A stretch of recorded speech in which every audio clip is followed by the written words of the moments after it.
God and his interactions with humanity. And as we've been walking through the book of Genesis, we have seen so much. God makes the world perfect. Man brings sin into the world. Man gets so bad that like 99% of the world's population, they are destroyed by a flood. They build this big tower so they can knock on heaven's door, and God confuses their languages. And now we're going to transition to talking about a guy named Abram or Abraham, and I'll use those interchangeably because eventually Abram becomes Abraham. Abraham is one of the most famous characters in Scripture because he's a big deal in the three major religions of the world: Christianity, Judaism, and Islam. Each group thinks that Abraham, like they put him like at the top or close to the top of their list. Whereas like Jesus, for instance, he's at the top of our list for sure, but the Jews don't even have him on the list. So Abraham is on all those three groups' lists, and he is a really, really big deal. And Abraham is called the father of the Jewish people and the Jewish nation. He had another son named Ishmael. That's why the Muslims claim that he's the father of their nation. And we as Christians claim that he's our father spiritually because he is the father of our faith. And Father Abraham had many sons, and many sons had Father Abraham. Remember that song, the dancing and stuff? I think teachers just use it because it looks so funny, and it would kill time, and it was just one of those things that's like, all right, the preacher's going long today. Let's do Father Abraham a couple more times. It was the Christian version of the hokey pokey, if you know the song and you've ever done it before. But today we're going to be in Genesis chapter 11, verse 27. We're going to also cover all the way through Genesis 12, verse 8. We're going to cover it quickly in chapter 11. What we're going to have is kind of the history of Abraham's family before we transition to the calling that God placed on his life and what that looks like as you kind of move through the life of Abraham. So Genesis 11:27, here's what it says. This is the account of Terah's family line. Terah became the father of Abram, Nahor, and Haran. And Haran became the father of Lot. While his father Terah was still alive, Haran died in Ur of the Chaldeans in the land of his birth. So probably what is known as Babylon in the Old Testament, what is modern-day Iraq. This is where these guys lived. This is where they built their families. This is where they raised their children. This is where they built their income. This was their livelihood, was in Ur of the Chaldeans. So this is their stake of land. This is what they know. Now, Abraham and Nahor both married. The name of Abram's, I keep saying Abraham, don't I? It's a Freudian slip. It's going to happen 1,000 times. Abram and Nahor both married. The name of Abram's wife was Sarai. Eventually she becomes Sarah, just making sure you're tracking with me. And the name of Nahor's wife was Milcah. She was the daughter of Haran, the father of both Milcah and Iscah. Now, if you're looking for some unorthodox names that nobody in today's world has, you should be taking notes because these are some good ones. Now, Sarai was childless because she was not able to conceive. In their culture, in their time period, to be barren, to be childless was such a big deal. It's a big deal in our world today, but we can go to doctors, we can figure stuff out. There are ways around that. In their culture, they thought the gods are angry at you for something. They are punishing you for something. You are cursed. That's why you are childless. And so though Abram and Sarai had done nothing wrong, God kept Sarai childless so that his glory might be revealed and shown through a miraculous birth eventually down the road. And we'll talk about that in the coming weeks. That doesn't make sense to us. Now, whether God kept her from having kids or chose her because she didn't have kids for this miraculous birth, you can debate that. But the bottom line is, I can almost promise you, though it doesn't say this anywhere in the Bible, I just know how humans are. Sarai and Abram were going to the gods. I don't think they had an understanding or a deep relationship with Yahweh at this point. All the gods that they would have worshipped, all the gods that they would know, and they would make sacrifices to these gods, and they would pray to these gods, and they would worship at the temples of these gods because they wanted so desperately to have kids. And so they are crying out to the heavens, to whatever God would listen to them. And all the people in this culture, they would worship a plethora of gods. They were polytheists. They believed that there were many gods, and they would just pray and pray and pray and pray and pray, and nothing would happen. At the point of this story, Abraham's 75, Sarai's 65, and it says that they're already old and worn out and that they're beyond the age of childbearing. And God's going to wait another 25 years before he gives Abraham and Sarah a child. 25 years of more and more prayers. 25 years of waiting on pins and needles, waiting for God to fulfill this promise. So she is not cursed, but that's how she feels, and that's how she's perceived by her people. Terah took his son Abram, his grandson Lot, son of Haran, and his daughter-in-law Sarai, the wife of his son Abram, and together they set out from Ur of the Chaldeans to go to Canaan. This is because what we're going to talk about in Genesis 12, verses 1 through 3, that God puts a call on Abraham's life that he's supposed to lead. Now, to go from Ur to Canaan is going to be like an 800-mile journey. They're going to have 500 miles that they're going to travel from Ur to Haran, not like Southern Illinois Haran, but a Haran back in their, like in modern-day Turkey. They're going to go to Haran, and then they're going to travel down to Canaan. 500 miles to Haran, another 300 miles to Canaan. Now, if you told me after service, hey, Doug, this will be our last Sunday, we're moving to Florida. That's a big move, isn't it? It's a big move.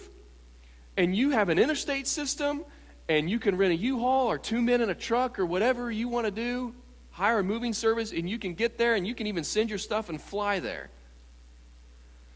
You don't have to walk to Florida carrying all your stuff on your back or on camels, okay? They didn't have 2 men and a camel back in this time period. So just like sometimes we read this kind of stuff and you don't think about how difficult that move would have been. And you know how this works. Abram gets a call from God and goes to Sarai and says, we're supposed to leave. And he has like a general idea of where they're going to go, but he doesn't know specifically. And she's going to come up with questions because she probably likes where they live. There's family there. They've got Chipotle and Target close by. They know how to get around, and we're going to move 800 miles. It's like, are you sure that God said this to you? How are you going to make, if you leave everything, how are we going to make money? You're going to have to sell your fields? What if we can't buy things when we get there to build a business? Like, you're leaving everything. Abram, this doesn't make any sense. And she's going to just poke and ask questions because, this is a little scary. It's a little nerve-wracking, isn't it? To think about having to leave everything that you know, travel 800 miles and get there. In your life, there will be people that are, they're going to ask those questions. Now, some of you are just big dreamers. You want things that you don't need, and you want to spend money you don't have, and you need someone to go, now, wait a minute here. Have you thought about, I've got a 9-year-old who wants a drum set for Christmas or his birthday. Nope. And don't buy it for him either to get back at me. That's my parents. And they're like, ooh, we're going to write that down. We're going to a guitar center and buying a drum set, which doesn't make sense, but they sell them there. So, and I'm like, have you thought about the migraines that everybody else in the family's going to get when you learn to get, even if you're a good drummer and it's in the basement, it's not a soundproof environment. It's just going to, so sometimes your kids will say something and you're like, have you thought about, let's think about this a different way. But when God says to do something, it's different. If God leads you to do something, you do it. And you don't have the answers. You just have a lot of questions. I have felt led by God in different moments and instances in my life, and I've never heard an audible voice from God. It's not like I got something in the mail from God. This is what you're supposed to do. But I felt like, and when I came here, when I came back home, I just felt this calling. I just felt led. It's like, it doesn't make sense. It's not the way I would do it, but this is what we're supposed to do. And when you feel that, you're supposed to be obedient and follow however God leads, whatever it looks like. And people are going to ask questions. When I moved back from Missouri to Illinois, All my friends in Missouri, they're like, you do know Illinois is jacked up, right? You know that that's not a good place to live. They got strict gun laws. They got strict hunting laws. Like, you don't want to go back. The taxes are worse and property taxes. And I'm like, I'm fully aware of Illinois' shortcomings. I've lived most of my life there, but I feel called by God. I'm going back home. When you feel led, it's like, it may not be exactly what you want, but you just got to be obedient. So they go. Now, the text says when they came to Haran, they settled there. Terah lived 205 years, and he died in Haran. And it's probably that they were on their way to Canaan. He was older, not able to travel. They settled just long enough for him to pass peacefully, and then they're going to journey their way to Canaan. Now, when we get to chapter 12, that's when all of the story of Abraham really begins to unfold. It says, the Lord had said to Abram, past tense, that's why they left Ur in the first place, go from your country, your people, and your father's household to the land I will show you. You're going to trade your current occupation, your current house, your current land, to stuff to be named later. You're just supposed to go. He's going to gather up all the stuff. He's going to load people up on camels, and they're just going to set out in a direction with not complete and total clarity as to where they're going. Now, how frustrated would that make you? Are we there yet? Are we getting close? And he's like, God only knows. And for once, that phrase is actually true. Hey, God only knows. Like, I don't know where we're going. Like, he's going to tell us. And if we go too far, I guess we'll have to backtrack. I don't know. God's going to eventually show us. Now, here's the thing about this. Think about this. And there are places like in Joshua, it talks about the forefathers of the Israelites, and talking about, like, Abraham specifically, they worship pagan gods. They didn't know that there was one true God that they were supposed to serve and they were supposed to worship. Abraham was a pagan Gentile before the calling of God on his life. So his knowledge base of who God is and how God's going to lead and can God be trusted, it is really low. But his obedience and the faith that he has in God is really high. By comparison, you and I have a high knowledge base of God and who he is. Now, you may be new to your faith, or you may be coming back to faith, and you're like, I don't know God as well as I should. But, like, if you wanted to know about God, on your phone, you have, like, every Bible translation in every language. You can get information to different preaching. You can get sermons. You can get lessons on YouTube. You could buy books and just fill your house with all these commentaries and systematic theologies and all this really cool stuff. So you may not have a great knowledge of God, but the potential of knowledge that we have is through the roof. And to top it all off, when we give our lives to Jesus, the Holy Spirit lives inside of us to challenge us, to equip us, to convict us of sin, to make us more like Jesus as we observe the spiritual disciplines. So the knowledge base, the experience that we have with God is high. How is your obedience to him? Abraham knew very little about God. God just said, I want you to go somewhere. Where? I'll tell you eventually. Okay, and it goes. We have a lot more at our disposal in terms of growing a relationship with God. Where do you rank on the obedience scale? And you're like, well, God's not said to me, go and move 800 miles. That may be true. I don't think he said that to me ever either. But there's a lot in here that he has said very clearly, plainly, and directly. That he wants us to follow, that he wants us to live in obedience. He wants us to say no to these certain things, even though culture says this is really good. He wants us to say yes to these things, even though it's against our nature and really difficult. And he wants us to live by faith, that is actually the best way to live, even though everybody else in the world thinks that we're foolish and ignorant because we have faith in this God and this book written like 2,000 years ago. It takes faith to live that way, to live in obedience and to do what God has called you to do.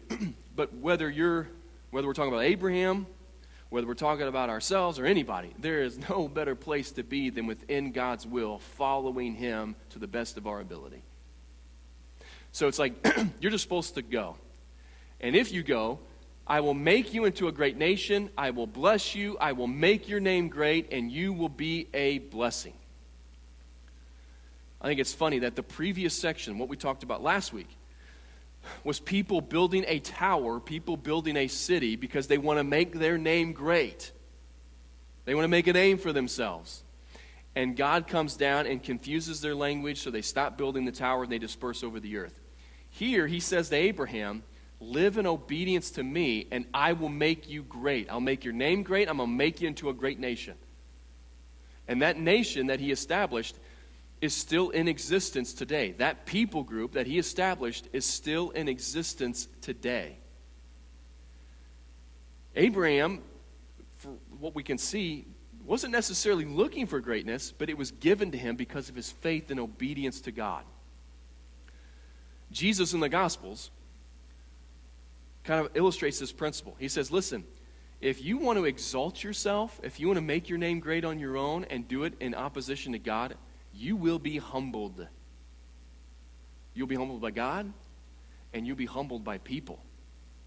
But if you humble yourself and just do your best to live in obedience and not make things about you, make them about God, there's a good chance God's going to make your name great. You're going to be exalted by God and in the eyes of people because your job is to put a spotlight on him and not to make it about you. And when you don't want to make your life about you, you want to make it about him. Those are the types of people that God uses to do big things for his kingdom. He goes on to say, I will bless those who bless you. Whoever curses you, I will curse. And all the peoples on earth will be blessed through you. And that is obviously a pointing to Jesus. That every single person on the planet, every tribe, nation, language, and tongue, every nationality, every ethnicity, all of it, have an opportunity to be blessed because of what Jesus does when he dies on the cross for the sins of the world. And here's the key to the whole passage in verse 4.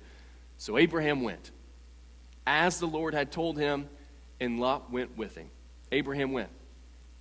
He did what he was supposed to do, and he lived in obedience to God.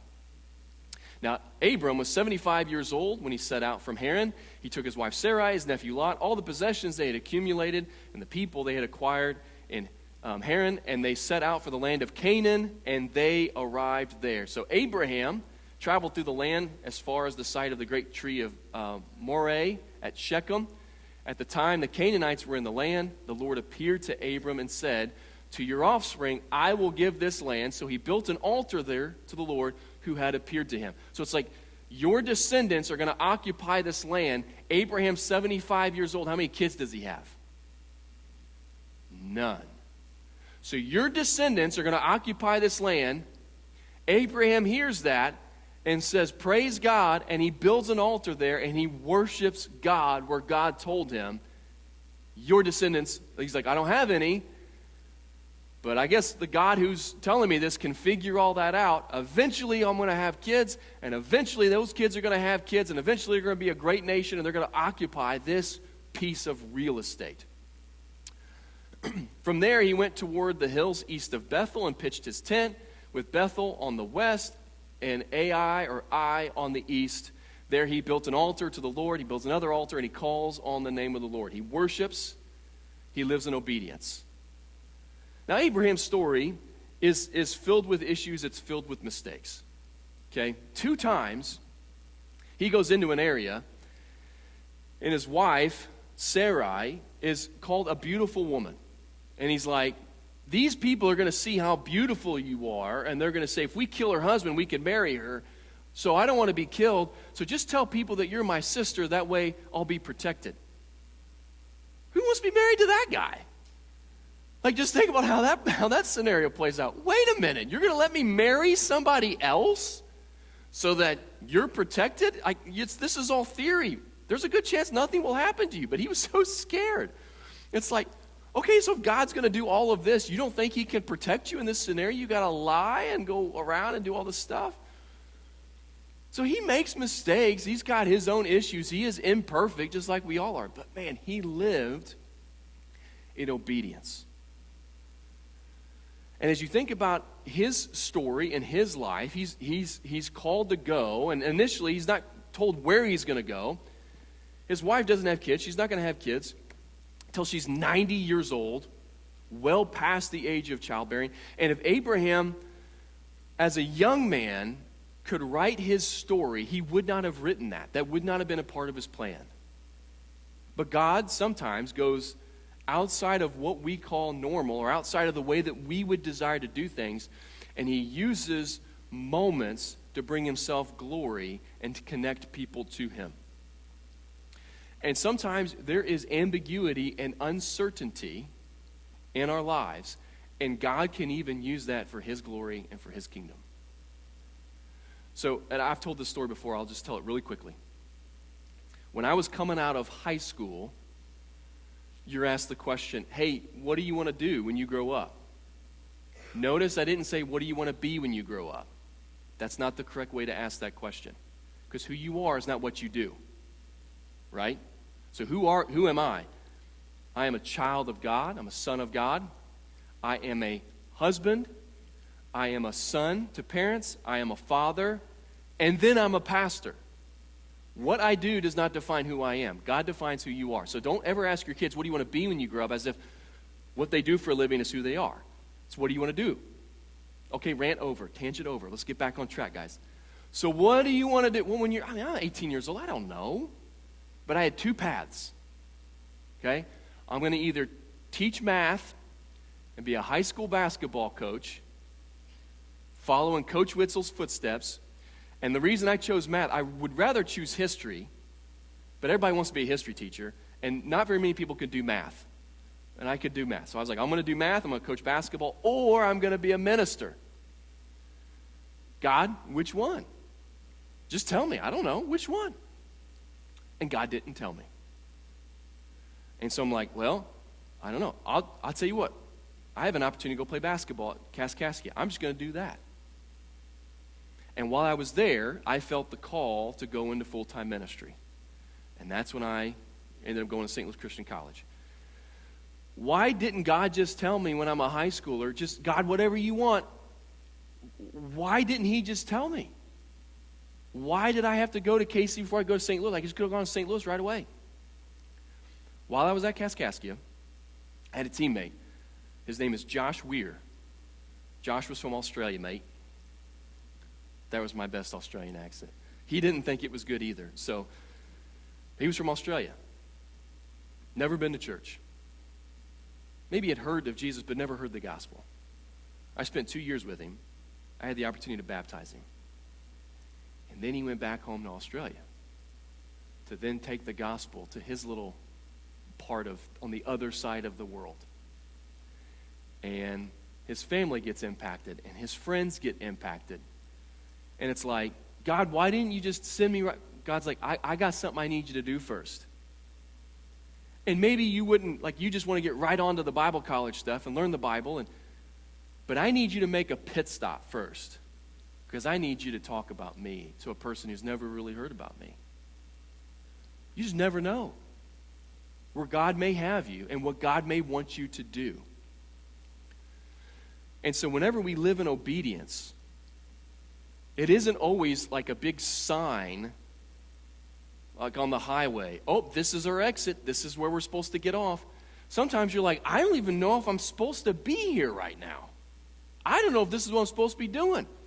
But if you say, but I'm here, and I'm going to love God, and I'm going to love people, and I'm just going to do my best to be light in this dark world, if you just commit to living in obedience to God wherever he has you, even if it's not somewhere you want to be, there's no limit to what God might do through you to make his name great and more fully establish his kingdom. Another one of my teammates, he was kind of a rough kid. He fought all the time. Like he'd get into fights, fist fights. He'd be 6'6", like just as strong as you could imagine. I never said anything to make him mad, and that was on purpose, okay? Because he would have killed me. He became a professional boxer, by the way. I saw some of his fights on. I'm like, is that Nate the Great on ESPN? That was insane. He's had these anger issues. He was in gangs, like just. He called me a couple years ago. He's like, they called me Reverend Rev. I'm like, I'm not a reverend. They're like, no, that's what we do, we Rev. He's like, Rev, I'm a pastor now. what? You're a pastor now? Yeah, man, I'll be preaching in these churches. And he's just going on and on. I'm like, and they're okay with this? Like, you've been ordained, like this is on purpose? And God got a hold of his life. And when we were together, in school, sometimes you write people off and think, God, oh my goodness, they'll never come to, but we would bring him, I'd go pick him up, I'd bring him to church. My parents would take us to a buffet afterwards because that was the only way you could feed 4 or 5 college kids. They'd take us to a buffet, and eventually, now, he's in the ministry. And I'm just like, wow. Who would have thought?